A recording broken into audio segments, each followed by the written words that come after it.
আব্দুল মুতালিবের স্ত্রী আমেনার কাছে গিয়ে বলে, আমেনা, এত আতর কোথা থেকে আসে বলো? বলছে, মা আমি আতর মাখি না। বলছে, আমিও বহুতবার দেখেছি তোমার শরীর থেকে মেশকে আম্বারের ঘ্রাণ, তোমার গোসলের পানিতে আতরের বাস। কেঁদে বলে, মা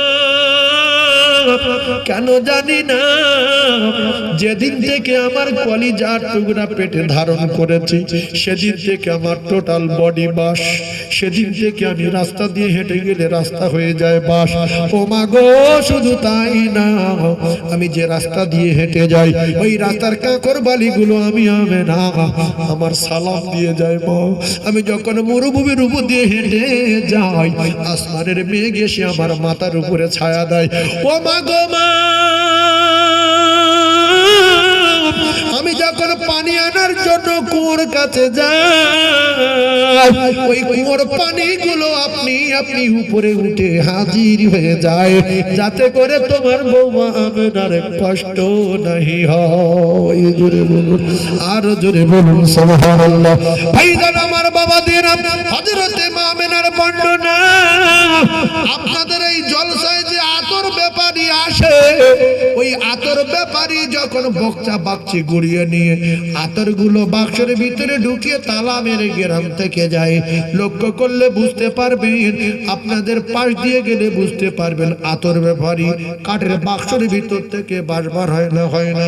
আমেনার পেটটা বাক্স, আর পেটের ভিতরে ঢুকেছে মেশকে আম্বার, দোজাহানের বাদশার টোটাল বডি বাস না গ্যাস।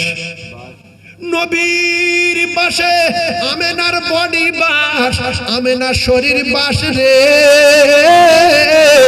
নবীর সম্মানে আমেনা সালাম পায়, নবীর সম্মানে পাখিরা আমেনার ছায়া করে, মেঘেরা ছায়া করে।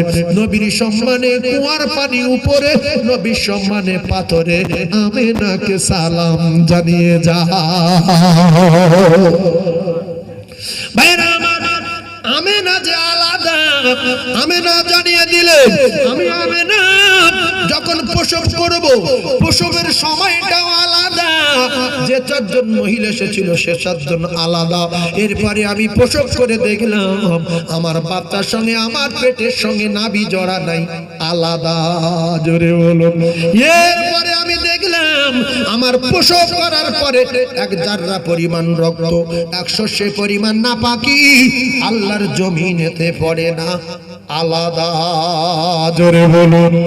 এরপরে আমি আমেনা অবাক হয়ে গেলাম, পিছন দিকে তাকাই আলো, সামনের দিকে তাকাই আলো, এ পাশে তাকাই আলো, ও পাশে তাকাই আলো, আলো কোথা থেকে এলো?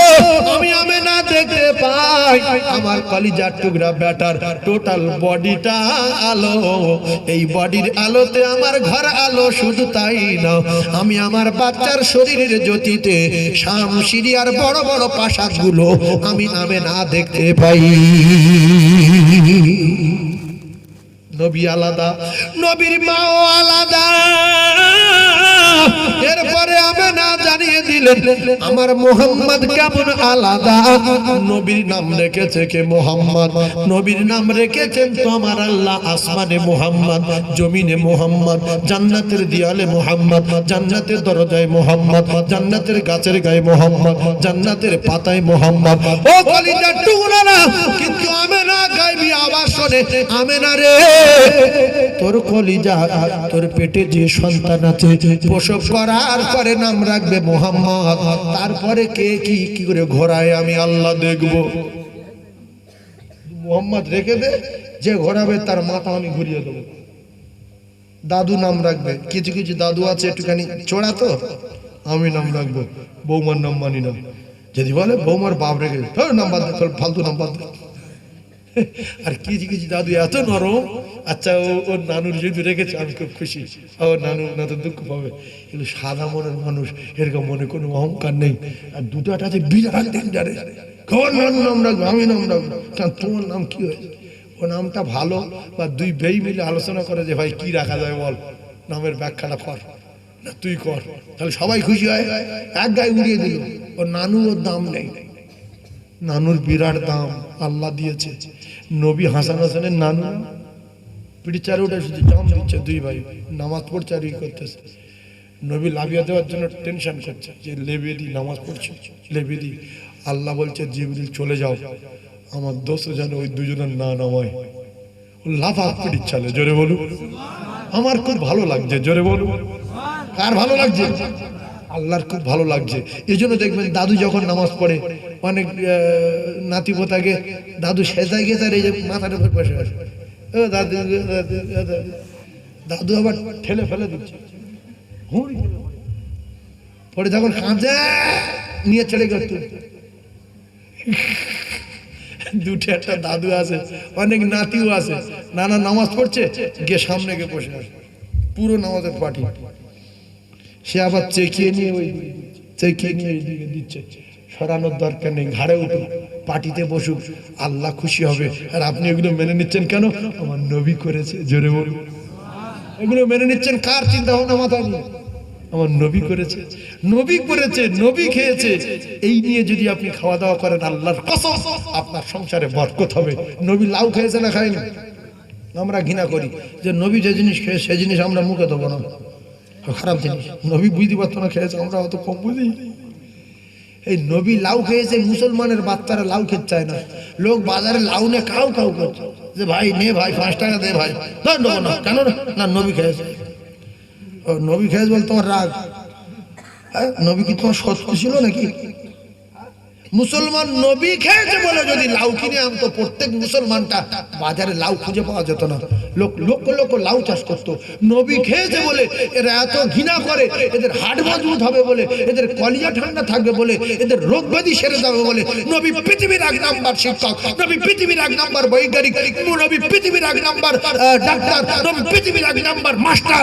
ইন্নামা বুইস্তু মুআল্লিমান। সেই রাসূলুল্লাহ খেয়েছে বলে মুসলমানের বাচ্চা ঘৃণা করে যে লাউ নবী খেয়েছে সে লাউ আমি খাবো না। 3 টাকা দিচ্ছে, বুড়ো বলছে বাপ 3 টাকা দেন লেজা, একটা আছে 3 টাকা দেন লেজা, ফেলে দে কেন? না নবী খেয়েছে। তো নবী খেয়েছে তোমার মাথা বাদ পড়েছে।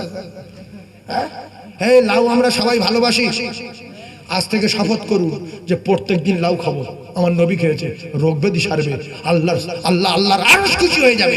এরপরে ছাগলের দুধ খাবেন, যে 2 দিন বাঁচতে চান, সংসারে শান্তি চান, 1 বছর টানা ছাগলের দুধ খেয়ে থাকেন, আপনি বাঘ তৈরি হয়ে যাবেন, শরীরে এত ক্ষমতা আসবে, বাচ্চাগুলো এরকম হয়ে যাবে।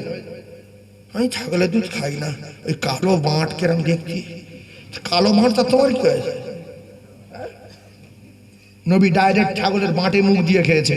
হালিমাতু সাদিয়া কাঁদছে, আমেনা আমি মোহাম্মদের প্রত্যেক দিন মাখন খাও, জোরে বলুন সুবহানাল্লাহ।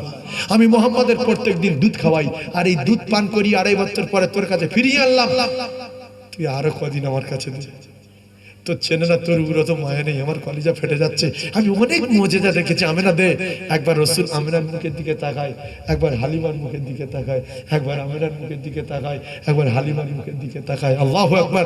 শেষমেশ অনেক অনুনয় বিনয় করার পরে আমেনা বলল, মোহাম্মদ বুকে জড়িয়ে নিয়ে এ মুখে চুমা দেয়, ও মুখে চুমা দেয়, এখানে চুমা দেয়, ওখানে চুমা দেয়, বুকে জড়িয়ে চুমা দিয়ে হালিমাতু সাদিয়ার কোলে তুলে তুলে, যা তোর আব্বা নাই, আমি তোর খেতে দিতে পারবো না, আমার কাছে দুধ নেই, আমার কাছে মাখন নেই, দুবেলা দুটো আমি খেতে পারি না, আমি রাতের বেলা বাতি জ্বালাতে পারি না। কিন্তু আমেনা বলছে, আমার মোহাম্মদ যদি আমার কাছে থাকতো, আমার কোনোদিন বাতি লাগতো না, আমার কলিজার টুকরা বাচ্চার শরীরে হ্যালোজিন ফিট করা আছে, জোরে বলুন, আর জোরে বলে।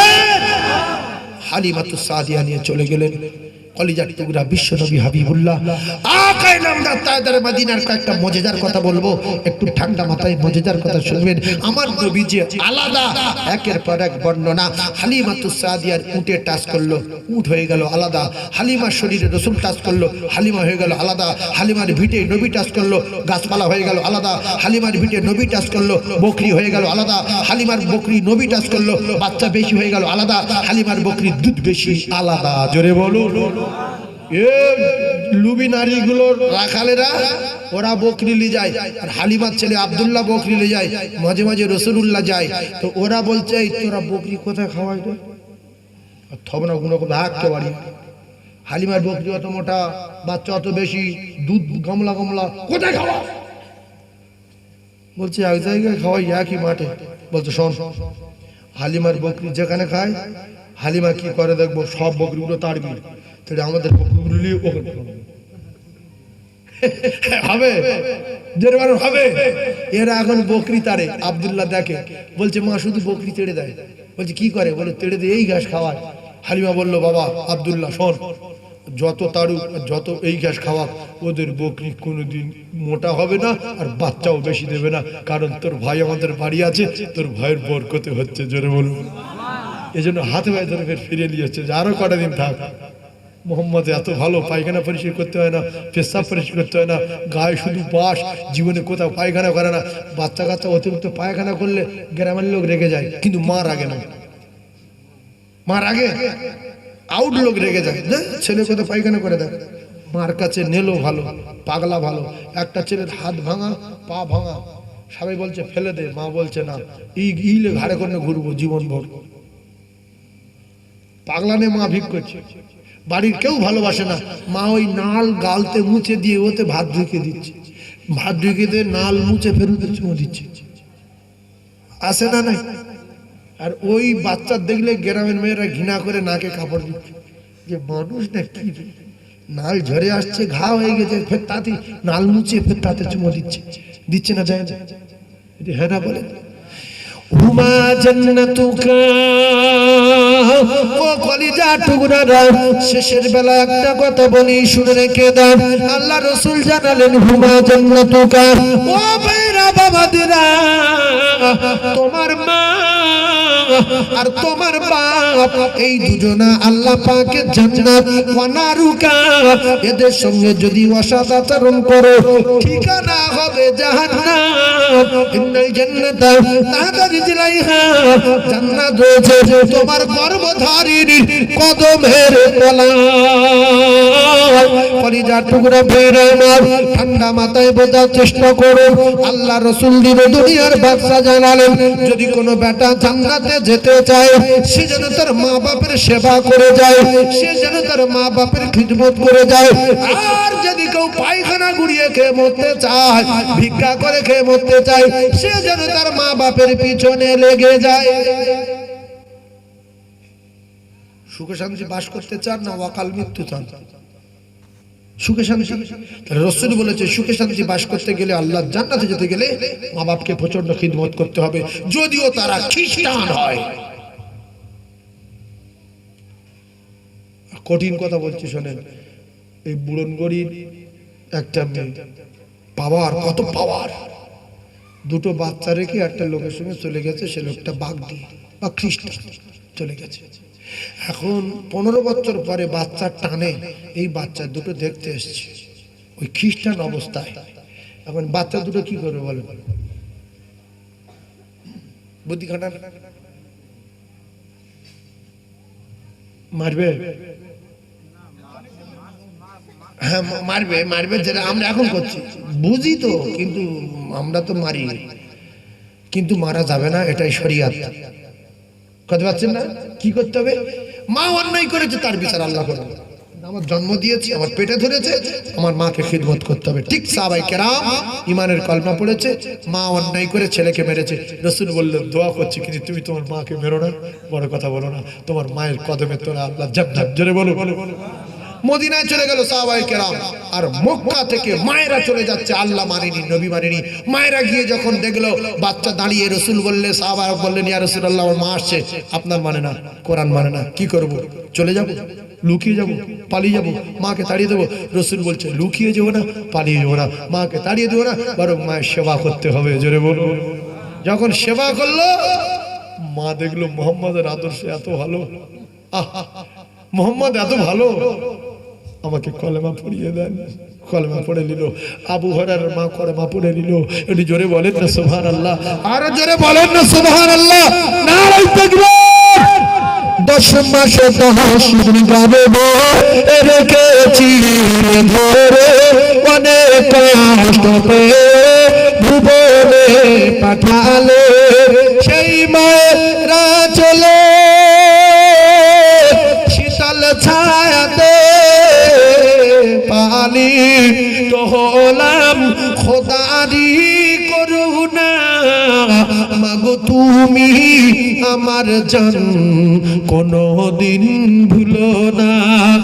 হারালে মা কোথায়, হারালে মা কোথায়, খুঁজে কেন পাই না মাগো তুমি আমার জান, কোনদিন ভুলো না যে মায়ের কদম তলায় জান্নাত পাওয়া যায়, সে মায়ের ব্যথা দিলে সব কিছুই তার ক্ষয়ে যায়। সেই মায়ের স্নেহ ভালোবাসার হয় না তুলনা, আর কোনো দিন হবে না মাগো তুমি আমার জান, কোনো দিন ভুলো না। হারালে মা কোথায়, হারালে মা কোথায়, খুঁজে কেন পাই না মাগো তুমি আমার জান, কোনো দিন ভুলো না। 10 মাস 10 দিন গর্ভে রেখেছিলে ধরে, অনেক কষ্ট পেয়েও ভুবনে পাঠালে।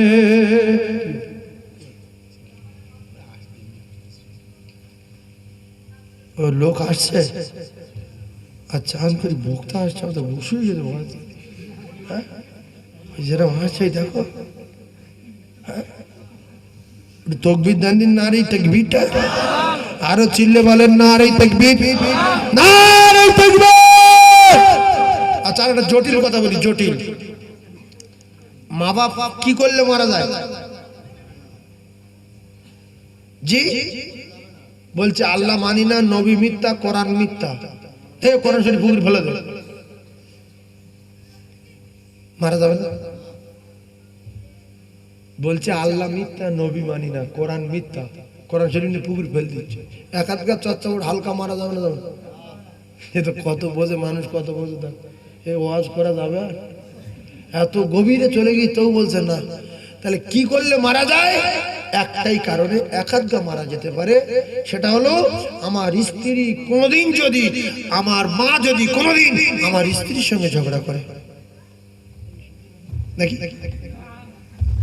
এই তো সংসারে অশান্তি। ছোট্ট একটা কথা বলি, কোনো মা যদি মনে করে আমার ছেলে রাত সারাদিনের ভিতরে মেরে দেবো, ও ছেলে মরে যাবে, 24 ঘন্টার ভিতরে মরে যাবে। আর যদি বলে ওর পঙ্গু করে দেবো, 24 ঘন্টার ভিতরে পঙ্গু হয়ে যাবে। চ্যালেঞ্জ। এইবার যদি বলেন, শোনেন, এইবার যদি বলেন যে আমার মা তো প্রায় বলে তোর মাথা বাস পড়ুক, তুই রেলে কেটে মরবি, তুই বাসের তলায় যাবি, কিছু হয় না তো। আসলে মায়ের কলিজায় এত দয়া, এমন একটা মেশিন বসিয়ে দিয়েছে। শাম, সিরিয়া, জাপান, জার্মান, আফগানিস্তানে বাচ্চা বিপদে পড়লে সবার আগে আল্লাহ মায়ের কলিজায় খবর দেয়। ও সোনার চাঁদ ভাইয়েরা, ও যুবকেরা, জনেরা, মা জননী গর্ভধারিণী মা। আব্বা যখন মারল ছেলে, তখন ছেলে যখন চেল্লাচ্ছে, লাঠি মারছে, মারগুলো যেন মায়ের কলিজায় পড়ছে। ছেলে পালিয়ে গেল, এদিকে আব্বা ভাত খেয়ে নিল, মা কিন্তু ভাত খায়নি। মা কেঁদেই চলেছে, কেমন না মেরেছে, কোথায় আছে এখন, সন্ধ্যা হয়ে গেছে আসেনি। মা সন্ধ্যা বেলা খায়নি। গভীর রাতে বাচ্চা বাড়ি আসছে, দরজা বন্ধ, ক্লাবের দরজা বন্ধ, দোকানের। বাড়ি এসে আস্তে করে ডাকলো মা। মা জননী দরজা খুলে দিয়ে দৌড়ে এসে বাচ্চাকে ধরলেন। প্রথমে দেখছে কোথায় মেরেছে, দেখছে লাল হয়ে গেছে, কালো হয়ে গেছে, সেখানে তিল ডলে আর কাঁদে। আর জীবনে করবি না বাবা, মারগুলো তোর পড়েনি, যেন আমার কলিজায় পড়েছে। মা জননী নীলর ভালোবাসে, কালোর ভালোবাসে, পাগলার ভালোবাসে, জানের টুকরা জান, গর্ভধারিণী মা। সেই মায়ের যখন মারে, বেটা যখন ঘুষি মারে, মায়ের ধাক্কা মেরে ফেলে দেয়। মা মনের কষ্টই বলে আল্লাহ কলকাতায় যাচ্ছে যেন ফিরে না আসে। আল্লাহর ফেরেশতারা বলছে আল্লাহ লিখে নেই, রেলে কাটুক, বাসের তলায় যাক। আল্লাহ বলে না, আল্লাহু আলিমুম বিজাতিস সুদূর, আমি প্রত্যেকটা মানুষের অন্তরের খবর রাখি। ওর মা কিছুক্ষণ পরে আমার দোয়া ঘুরে ফিরত চাইবে, ফালতু লিখো না, লিখো না। সকালে বাচ্চার বলেছে রেলে কাটবি, দুপুর বেলা গোসল করলো, এইবারে আস্তে আস্তে মনটা নরম হয়ে গেল, কাঁদছে। আল্লাহ ছোটবেলার থেকে ওর মাথাটা গরম মতো প্রায় ওরকম করে, ওর আমি পেটে ধরেছি, আমি নারী ছেড়া মা, ওর যেন কোনো ক্ষতি না হয়। আল্লাহ বলে ফেরেশতারা দেখো, এইবার দেখো, এইবার কি কান্না কাঁদছে দেখো। তুমি লিখছিলে লিখছিলে লিখছিলে, আল্লাহর কসম নবী বলেছে পীরের আগে, মাওলানার আগে, মুফতি সাহেবের আগে, আল্লাহর ওলির আগে মা বাপের দোয়া আল্লাহ পাকের আরশে আজিমে পৌঁছে যায়। কোন মা যদি অন্তর থেকে কেঁদে দোয়া চায়, ওই বাচ্চার মৃত্যু হবে, ওই বাচ্চা পঙ্গু হবে, ওই বাচ্চা অন্ধ হবে। যদি বাচ্চা না হয় তাহলে রাসূলুল্লাহর হাদিস মিথ্যা হবে। মা বাপের এত দয়া না, সকালবেলা বদদোয়া করে বিকেলবেলা ফিরিয়ে নেয়, কাঁদে। স্বামী স্ত্রী দুজনে মিলে ছেলের আর বৌমা তাড়িয়ে দিল,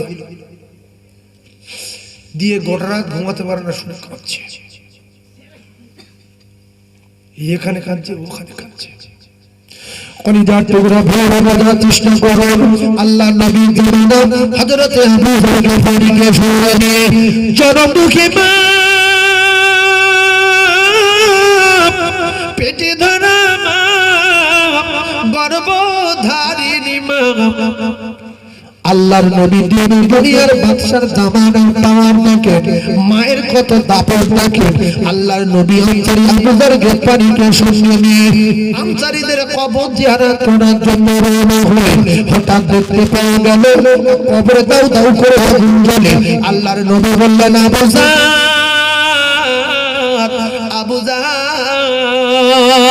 এক যুবকের কবরে দাউ দাউ করে আগুন জ্বলছে। আবুজার রে, আমি রাসূলুল্লাহ হাত তুলবো। আল্লাহ রাসূল হাত তুললেন। ও কলিজার টুকরারা, বিশ্ব নবী হাবিবুল্লাহ দোয়া চায় আল্লাহ যুবকের কবরে আগুন নিভিয়ে দিন, যুবকের কবরে আগুন নিভিয়ে দিন, যুবকের কবরে আগুন নিভিয়ে দিন। আল্লাহ বলে জিবরিল রে, জলদি করে চলে যাও, আমার দোস্তরে নিষেধ করো, আমার দোস্ত যেন কাঁদে না, ওর কবরে আগুন জ্বলবে, কিয়ামত পর্যন্ত নেভানো যাবে না। আগুন জ্বলবে, দোস্ত নিষেধ করো কাঁদতে, কারণ আমার দোস্ত কাঁদলে আমি আল্লাহ সহ্য করতে পারি না, নিষেধ করো। জিবরিল বললেন ইয়া রাসূলুল্লাহ কাঁদবেন না, কবরে আগুন জ্বলবে, নিভানো যাবে না। আল্লাহ নিষেধ করেছে, নবী আর কাঁদলেন না। তবে যার সঙ্গে যার বিরাট সম্পর্ক থাকে, তার রাস্তাঘাট, তার চালচলন, তার ব্যবহার আবার অনেকটা কিন্তু জানে, কোথায় ফাঁক আছে, কোথায় কি আছে, কোথায় জানালা, কোথায় দরজা, কোথায় কি আছে। যার সঙ্গে যার ভাব আছে তার কিছুটা কিন্তু জানা আছে। আল্লাহর সবচেয়ে কাছের হলো আমাদের নবী, জোরে বলুন সুবহানাল্লাহ। আল্লাহর সবচেয়ে কাছের হলো আমাদের নবী, আল্লাহর দোস্ত হলেন আমাদের নবী। ও ভাইরা বাবাদিরা, দো জাহানের বাদশা বললেন আবুজার আমি যাব না, যাব না। কি হবে? আল্লাহ তো নিষেধ করলো, বললে আমি অন্য রাস্তা ধরবো। আল্লাহ নিষেধ করেছে তো কি হয়েছে? গ্রামে যাও, মা কিংবা বাপ দুটোর একটা বেঁচে আছে কি দেখ। বললো বাপ নেই, মা আছে, মাকে ডাকো। মাকে ডাকলেন, মাকে ডাকলেন, মাকে ডাকলেন, মাকে ডাকলেন। ভালো করে ওয়াজ বোঝার চেষ্টা করুন। ও ভাই কোথায় যাচ্ছ গো? এই এক আধজন করে চলে গেলে আমার মন খারাপ হয়ে যায়, কিন্তু আমি দেখছি একটা জিনিস লক্ষ্য করে, যাচ্ছে ফের আসছে, কিন্তু ইস্তেঞ্জায় যাচ্ছে মনে হচ্ছে না। রক্তের বাঁধনে অতি যতনে আমি মাকে ডেকেছি, ও মা দুধের দেনা আজ পাও না তাই বন্দিতে আছি। ওই আমার মন মানে না, ওই আমার মন মানে না, সাথে আমার নেই গো আমি জান। আর কে বলবে বাঁচা তাড়াতাড়ি দুগ্ধ করো পান। ও মা জননী, ও মা জননী গর্ভে ধারিণী, ও মা আমি তোমার ছেলে। আর 10 মাস 10 দিন গর্ভে রেখে ও মা কেমন গেলে ভুলে। রক্তের বাঁধনে, রক্তের বাঁধনে অতি যতনে আমি মাকে ডেকেছি, ও মা দুধের দেনা আজ পাও না তাই বন্দিতে আছি। ওই আমার মন মানে না, ওই আমার মন মানে না, সাথে আমার নেই কমনি জান। আর কে বলবে বাঁচা তাড়াতাড়ি দুগ্ধ করো পান। বুড়িমা জি, এই কবরটা কার মা? হুজুর ওইটা আমার কলিজার টুকরা বেটার খবর। ও আমা, তোমার বেটার কবরে আগুন জ্বলছে মা, তুমি একটু হাত তোলো। বুড়ি বললেন ইয়া রাসূলুল্লাহ আমি হাত তুলবো না, আমি হাত তুলবো না। রাসূল বললেন মা, মায়ের কলিজায় বড় দয়া, মায়ের কলিজায় বড় মায়া আমার আল্লাহ পাক দিয়েছে। বাচ্চা যখন মা বলে প্রসব বেদনার কথা ভুলে যায়, বাচ্চার বুকে জড়িয়ে নাই। ও মা গো, বাচ্চার কবরে আগুন জ্বললে মা কেন হাত তুলবে না? মা বললেন ইয়া রাসূলুল্লাহ আপনি কাঁদেন, আমি গেলাম, আমি দাঁড়াতে পারি না, আমি ঠিক মতো হাঁটতে পারি না, আমার সারা শরীরের যন্ত্রণা, আমি গেলাম। আল্লাহর নবী বললেন মা হাত তুলবে না বলে না, দোয়া করবে না বলে না। আল্লাহর নবী বললেন বুড়ি মা এরকম দৃশ্য দেখা যায় না মা, মা বাচ্চার কবরে আগুন জ্বললে মা কেন হাত তোলে না? একটু বলে যাবেন মা। বুড়ি হাউ হাউ করে কাঁদছে ইয়া রাসূলুল্লাহ আমি পেটে ধরা মা, আমি জনম দুঃখী মা, আমি আর হাঁটা চলা করতে পারি না তেমন বলে, আগের মতো কাজ করতে পারি না বলে আমার ওই পেটে ধরা বেটা আমার লাঠি দিয়ে ঝাঁঝরা করে দিয়েছে ইয়া রাসূলুল্লাহ। সমস্ত বডি ঝাঁঝরা করে দিল, হাতে ধরি পায়ে ধরি ছাড়ে না ইয়া রাসূলুল্লাহ গো। আমার ওই বেটা আমার মেরে যখন ঝাঁঝরা করলো লাঠি রাখাতে, আমি মা কারোর কাছে বিচার দেইনি, আমার আল্লাহকে বললাম আল্লাহ আমার বাচ্চার মৃত্যু দেন, আল্লাহ আপনি কি আমার দোয়া নেবেন না? আমার শরীরে প্রচন্ড কষ্ট হচ্ছে, হাড় ভাঙা যন্ত্রণা, আল্লাহ আমার আগে আমার বাচ্চার মৃত্যু দেন, আমি একটু মরা মুখ দেখি। ইয়া রাসূলুল্লাহ আমার আল্লাহ আমার দোয়া কবুল করলেন, আমার বাচ্চার মৃত্যু দিলেন। আমি জান ভরে মরা মুখ দেখলাম, শরীরে প্রচন্ড যন্ত্রণা, ওর মাটি দেওয়ার পরে যন্ত্রণায় যন্ত্রণা। আমি আবার আল্লাহর কাছে বললাম আল্লাহ আমার শরীরে বিরাট যন্ত্রণা, আমার বাচ্চার কবরে আগুন জ্বালান। তার প্রমাণ আপনি বললেন মা কবরে আগুন জ্বলে মা। ইয়া রাসূলুল্লাহ আমি গেলাম, ও আগুন নেভানো যাবে না, আমি দোয়া চাবো না। আমি গেলাম, আমার শরীরে যন্ত্রণা, ইয়া রাসূলুল্লাহ গো আমি হাত তুলবো না। বুড়ি বাড়ির দিকে রওনা হবেন, আল্লাহর নবী বললেন আবু যার গেফারি আমি যে কবরে হাত তুলেছি এই কবরে গর্ভধারিণী মা তালা মেরে দিয়েছে। এই তালা যদি খুলতে হয় একমাত্র খুলতে পারে গর্ভধারিণী মা।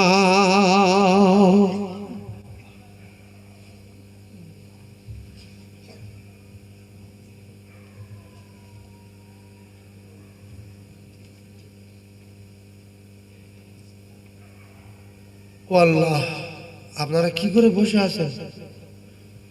ঘড়ি তো 12:30 বাজতে যাচ্ছে, আপনারা কিছু বলেননি? আমি বন্ধ করে দেই না 2 মিনিট বলবো? এই বাপজি বলছে এখন বলতে হবে, বলছে এখন বলতে হবে। আরে ভাই বলছে শুধু কালেকশন করো, ওয়াজের দরকার নেই। আল্লাহ আপনাদের কবুল করেন। এখানে সবার ব্রেন বুদ্ধি তো এক না, সবার দেখতে এক না, সবার আল্লাহ কালার এক দেয়নি। তাই কারুর কাছে ভালো লাগবে, কারুর কাছে লাগবে না। আমি বাস্তব বলছি, আপনাদের কাছে ভালো লাগছে বলে আপনারা বুঝতে পারেননি যে কখন এই রাত এত হয়ে গেল, 12:30 বেজে গেল, কখন হলো আমরা কিছু বুঝতে পারলাম না। তবে একটা কথা আমি বলে যাচ্ছি, শোনেন। আল্লাহ রসুল বলছে, মা চাঁদা তো আমি তুলবো, তুমি টেনশন করতে পারো। এমনি বক্তা ওয়াজ করতে গেলে লেবে যাবে করে, আর আমার শরীর খারাপ বলে আমি যেখানে বসে যাই সেখানে চেপে যাই। যতক্ষণ 3 ঘন্টা 3.5 ঘন্টা নবীর মেম্বারের উপরে বলছে, আমার আর উঠতে ইচ্ছা না, ওইভাবে বলেই যায়। কমিটির লোক রেগে যায় যে এত ওয়াজ করছে কেন। বিশ্বাস করুন, এদিকে বলছে গজল, এদিকে বলছে ওয়াজ, আর একজন বলছে আজান। আমি কোন দিকে আজান দেবো, গজল বলবো না ওয়াজটা শেষ করবো? এই দেখো ওয়াজ শেষ করতে বলছে, মানে আমি এখান থেকে চলে যাবো নাকি? তাকবীর দেন মনে করেন, নারে তাকবীর, আর জোরে নারে তাকবীর, নারে তাকবীর। তুমি বসো বসো বসো বসো, ছটফট করছো, বসো, আমি এক্ষুনি শেষ করছি, তুমি বসো বসো। লোক আসছে। ও ভাই কোথায় যাচ্ছ তুমি? এক্ষুনি চলে আসবে, সামনে বিপদ। তাকবীর দেন, একটা নারী তাকবীর, আরো যেন নারী তাকবীর, নারী তাকবীর। ও সকল নবী রাসূল এলো ছুটে ওই মসজিদুল আকসাতে। ও সকল নবী গণের ইমাম হলেন মুহাম্মাদুর রাসূলুল্লাহ। সবাই বলেন মারহাবা মারহাবা, বলেন মারহাবা মারহাবা, মারহাবা মারহাবা, বলেন মারহাবা মারহাবা। ওদের কদম চুমে জন্য আরশ সিদরাতে মুনতাহা। সবাই বলেন মারহাবা মারহাবা, বলেন মারহাবা মারহাবা, মারহাবা মারহাবা, বলেন মারহাবা মারহাবা। এইবারে কি হলো? আল্লাহ রসুল বলছে, মা তাহলে কাঁদবে না? বলছে না। আগুন জ্বলবে? বলছে হ্যাঁ। বলছে শোনো, তোমার লাঠিটা আমার কাছে দাও। লাঠিটা আল্লাহ রসুল ধরলেন, বলছে মা লাঠি দাও। নাও। আমি লাঠিটা কবরের দিকে ঘুরিয়ে ধরছি, তুমি লাঠি মাঝে কান দাও, দিয়ে সোজা বাড়ি চলে যাও। কবর থেকে আওয়াজ আসছে, মা। বুড়ির কলিজায় আঘাত লাগছে রে, বহুদিন মা আওয়াজ শুনতে পাইনি। আমি পেটে ধরা মা, কবর থেকে আওয়াজ আসে মা। ও মা জাহান্নামের আগুন মা, ও মা ক্ষমা করুন মা। আল্লাহর নবী দিন দুনিয়ার বাদশা দাঁড়িয়ে বুড়িমা কাঁদতে কাঁদতে লাঠি ফেলে দিলেন। ইয়া রাসূলুল্লাহ, আমার শরীর সুস্থ হয়ে গেছে, আমার শরীরে ব্যথা নাই, হাড় ভাঙা যন্ত্রণা আমার নাই। মা আওয়াজে, ইয়া রাসূলুল্লাহ, আমি সুস্থ হয়ে গেছি। কবর থেকে বাচ্চা কাঁদে, মা ও মা ক্ষমা করুন মা গো মা। ইয়া রাসূলুল্লাহ, আমি কাঁদবো। আবার বুড়িমা হাত তুলে বলে, আল্লাহ আমি আপনার বিদ্যা বান্দি বদদোয়া করেছি, আপনি কবুল করে বাচ্চার মৃত্যু দিয়েছেন, আমি খুশি। আগুন জ্বালাতে বলেছেন, আগুন জ্বালিয়েছেন, আল্লাহ আমি খুশি। আল্লাহ গো, আমি মা বেঁচে আছি বহুদিন, আমার কলিজার টুকরা বেটার গলায় মা ডাক শুনিনি। কবর থেকে আওয়াজ আসে, মা ওগো আমার আল্লাহ, আমার জ্বালা যন্ত্রণার জন্য বদদোয়া করে দিয়েছি, কিন্তু আমার শরীরে মা আওয়াজের যন্ত্রণা শেষ হয়ে গেছে, ব্যথা নাই, বেদনা নাই। আমার বাচ্চার কবরে আগুন নিভিয়ে দি। আল্লাহর নবী দিন দুনিয়ার বাদশা আবু যারকে পারে দাঁড়িয়ে কিছুক্ষণ পরে বুড়ি মা দোয়া বন্ধ করে দিলেন। আল্লাহর নবীকে আবু যারকে পারি বললেন, ইয়া রাসূলুল্লাহ, দীর্ঘ সময় আপনার মনটা মরা মতো দেখছিলাম, এখন খুশিতে বাগে বাগ। ইয়া রাসূলুল্লাহ, আমি জানতে চাই ব্যাপারটা কি? রাসূল বললেন, আবু যার এই কবরে মা জননী তালা মেরে রেখেছিল, আর ওই মা জননী যখন আবার আল্লাহর দরবারে হাত তুলে কাঁদলো, আল্লাহ মায়ের দোয়া কবুল করে নিয়ে ওই বাচ্চার কবরের আগুন নিভিয়ে দেয়। জোরে বলেন সুবহানাল্লাহ, আর জোরে বলেন। তাহলে মায়ের খিদমত করব না রাস করব? এই তো এই হয়ে গেছে। ভাই, মায়ের জন্য ৫,০০০ টাকা